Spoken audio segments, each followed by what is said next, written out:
Hello everyone. Welcome to part 2 of my music theory series. This series is where I tell you some of the basic things about music theory to help you better understand how to read music on a staff and how to kind of sight read or read the music on a paper without asking very much help, because you are building your building blocks, so you are growing your knowledge, so you know what to look for when reading music. In the first video, I talked about, if you haven't seen it already, I talked about what music is written on. It's a staff. I talked about what clef we need to read the basic music. So if you're just starting out, this is the one that we learned first. Okay. And then I talked about where the notes are located on the staff, the letters. Okay. So where the letter names are located on the staff and how many letters there are in the musical alphabet. Okay, and then the 5 lines and 4 spaces. Just to review, before we start a new video, we have staff or stave. Stave is plural, so if you see multiple staffs, it's the staves. A clef, treble clef. So a clef is what determines what notes we see on the staff. We start off with the treble clef, and then we have our musical alphabet. We have 7 letters total in the musical alphabet: A, B, C, D, F, G, A, B, C, D, F, G, and it goes from low to high. So the lower you start, it's lower, and then the more you go, the notes get higher. Then we have our 5 lines: E, G, B, D, F. If you made your own acronym, great, or you can use mine. Every good boy does fine, or even George Bush drives fast. And then we have our 4 spaces: space, face. Space rhymes with face, okay? So those are our main vocabulary words from our first video. Now we're gonna learn about the different rhythms that we will use to write on the staff, okay? So you're probably thinking, Miss Lily, why is there a big circle on your board? This is not math class. We're not making pie charts. This is music. But you might not know that math and music are synonymous, meaning there is math in music. Music is a cross-curricular subject that relates to a lot of different subjects. And math is one of them because it has to deal with numbers and counting. And I will show you why. This is an easy way to kind of diagram it, to represent it in a different way, because not everybody learns the same. So we have one whole. Music is organized into small groups called measures. In the measures, they are separated rhythmically. So you need a number to tell you how many notes are in each measure. You can't just throw a whole bunch of notes in there, or the music is not going to make any sense. So we start off with our time signature. In music, we have something that's called a time signature or meter. You could use both of the words interchangeably. They mean the same thing. And this is what I'm talking about.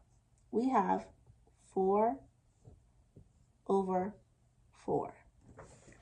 4 over 4 means it's one whole. So think of it as this is our measure and it is one whole of something. Okay? How many beats in the measure are determined by this top number? So if it's a 2, then we'd only have 2 beats. If it's a 3, we would only have 3 beats. And this we have 4, so there's going to be 4 beats in each measure. We have right here. Now we determine what note gets each beat.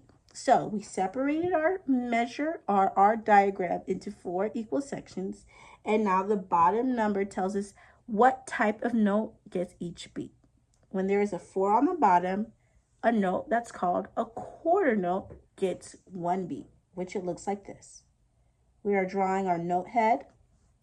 On the right side of our note head, the stem will go up. So practice that 4 separate times. We're drawing our note head. It's a colored in, filled in oval, like you're filling in a button on a Scantron. And we draw our stem on the right side, and it goes up. And now we have 4 quarter notes. This is equal to 1, and we have 4 that completes our circle. Now that you've seen a diagram version, I'm going to show you how it actually looks in music. In music, the time signature is always first. So I'm going to use my black marker, and I'm going to draw my time signature first. After it, we should have 4 beats. So we learned about a quarter note. A quarter note is equal to 1. We're going to practice drawing it again. I would draw 1 oval, fill it in like you're filling in a Scantron. And on the right side of your note, the stem is going to go up. If you see music that's written this way, where the stem goes down, that is correct, but the stem has to go on the left side. So if I were to flip the board upside down, you could still see that the stem is on the right side going up and the stem is on the left side going down, no matter which way you look at it.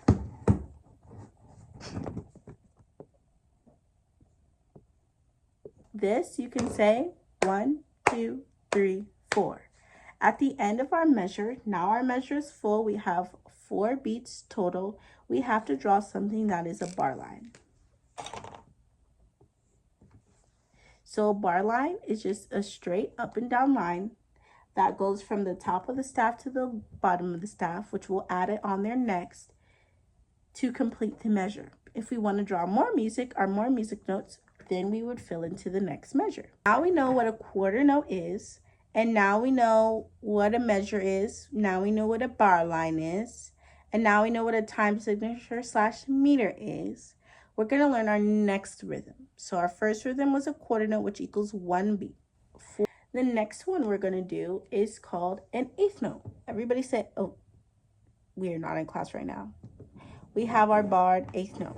We're going to learn how to draw them. So we are drawing our eighth note, which looks like this. You are going to draw a door, but you're not going to draw a bottom.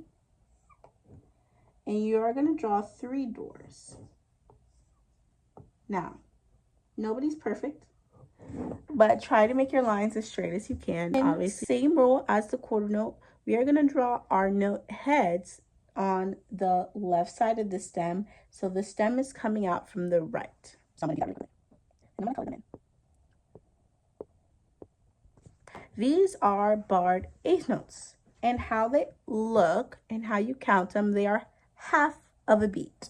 So if I drew my diagram at the bottom here, and I have 4 quarter notes, 1, 2, 3, 4. Barred eighth notes cut the quarter notes in half because we have 1, 2, 3, 4, 5, 6, 7, 8. So now we need to split it up. So I'm going to cut this in half. So now we have 8. We have 1, 2, 3, 4, 5, 6, 7, 8. How you would count the first one would be 1, 2, 3, 4. How you count these, you need to add that half a beat because we have 2 halves of a beat total.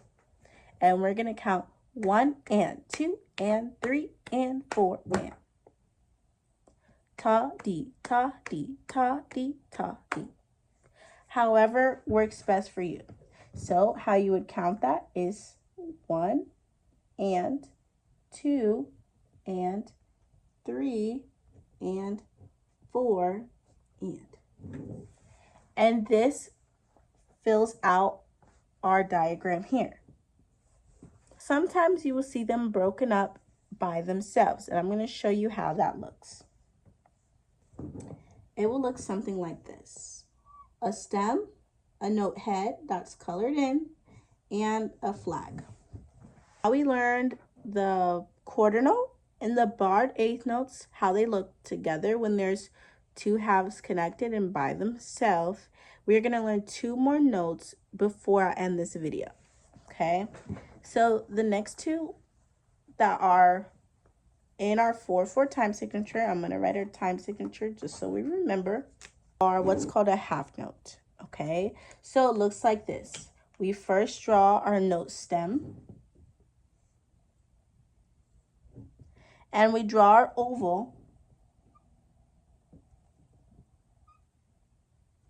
but we do not color it in. So if I were to draw my bar line, this would be the end of my measure, because a half note is 2 beats, and we can only have 4 beats in each measure. So we have 1, 2, 3, 4. So we have to hold it out. 1, 2, 3, 4.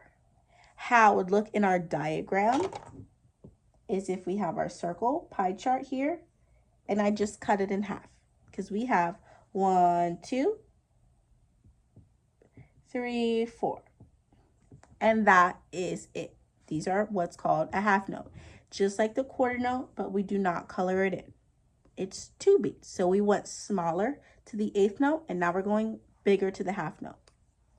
The very last note that we're going to learn is called a whole note. Now, the whole note is what I will use to demonstrate the rest of the notes on the staff. That's why I wanted to go over the rhythms first. And it looks like this. It is an oval. You can draw it as a circle, but on sheet music and on like really any music, it's more of an oval. But obviously you're not a computer, so it's not going to look perfect each time. And it looks like this. It is not colored in. It is just an oval that is open. The fancier versions might have like a little thicker line on one side and the other. But essentially it's just an oval. And how you count it is 4 beats total. So we cannot write anything else. So we have to count 1, 2, 3, 4. You start at the beginning and you hold it down. Hold that long note. You hold it for 4 beats. You can count 1, 2, 3, 4, or hold that long note. How it looks in our diagram is if we draw our pie chart and we don't cut it up, because it is 4 beats total. That's our bottom number, and that is our whole. Okay, so I hope this helped. I hope drawing the diagram helped. I think of it as pizza. Some who are good with money, I think of it as change. Like if you have $1, if you have 50 cents and 50 cents, if you have 4 quarters. Okay, you can think of it either way. Whatever way helps is the best. Those are the two that I use the most. That makes sense for my students that have those aha moments, like, oh, this is how I could relate it to what I already know. In my next video, I will talk about writing the notes on the staff using the rhythms and musical notes. Thank you. I hope you enjoyed watching my first 2 videos. And if you like this series, please like it, comment below what other things you want me to talk about.